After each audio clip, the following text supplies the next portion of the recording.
The grass is always greener, goes the old expression. It's actually a Latin proverb. It's easy to think the wide open prairie, the grasslands of America, are almost infinite. They're not. In fact, they're vanishing. Barry Petersen takes us to the heartland. There are few sights more distinctly American than the wide open prairie. It's been the panoramic Technicolor backdrop to scores of Hollywood movies like Dances with Wolves, as well as black and white memories of the pioneers heading west. How strange, then, that so few Americans have ever actually seen a prairie. Yes, there really is a place just like that song from the late 1800s we all know by heart. Oh, give me a home where the buffalo roam, where the deer and the antelope play. To find it, go to northeastern Montana and get ready to be caught up in a dream. This is really the prairie. This is what we're standing on here, right? Yes. I mean, hundreds of years ago, thousands of years ago, this is what it looked like? Yeah. Allison Fox is president of the American Prairie Reserve. What I find humbling about all of this is that we once had millions and millions of acres of this, and now we're down to not very much. We refer to our national parks as America's best idea, and we sort of skipped over the grasslands. We never preserved a big grassland park.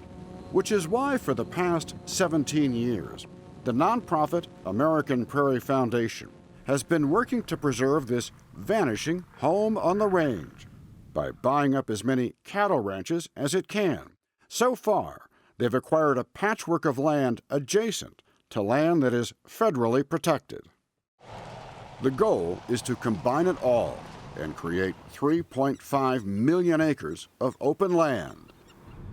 It would be the largest wildlife reserve in America outside of Alaska. Is this literally going to be a chance to step into the past? I think so. To see what this country was like at the time of our founding. It seems a romantic, maybe even patriotic mission. And yet, some say bringing back one way of life might mean destroying another. The land is better than it was. And that's what the ranchers have done over the years. They have made this land what it is. You can hit the crossing and then come over and go to the right. Connie and Craig French are fifth-generation cattle ranchers. The family's original homestead house from 1910 still stands. To the corner where it turns into meadow. And their children help run their ranch. The hope is that someone in the family will someday carry on what they have built. It's almost like a preacher has a calling.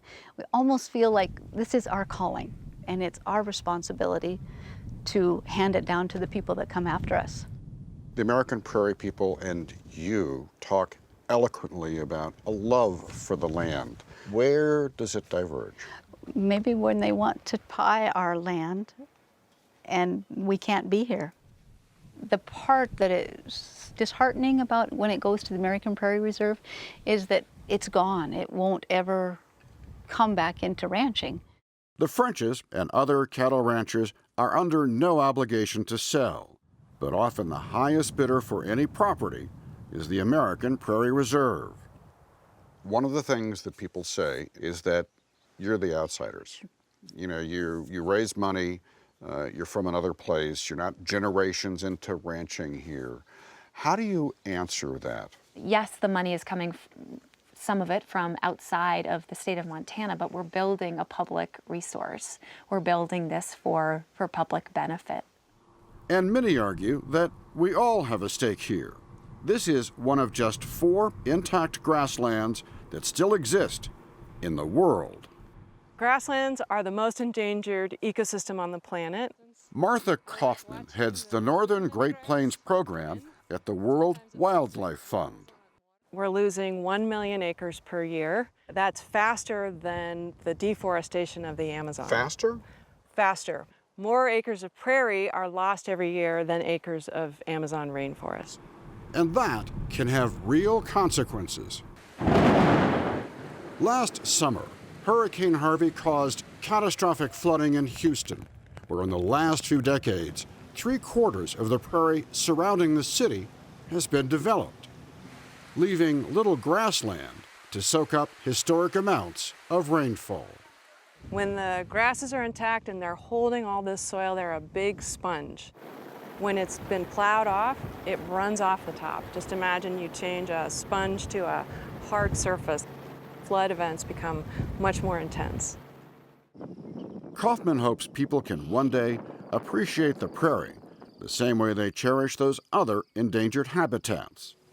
If the Prairie Reserve dream comes true, this will become a living postcard of our own history.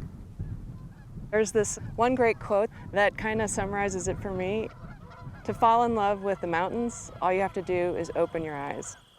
To fall in love with the prairie, you have to open your soul.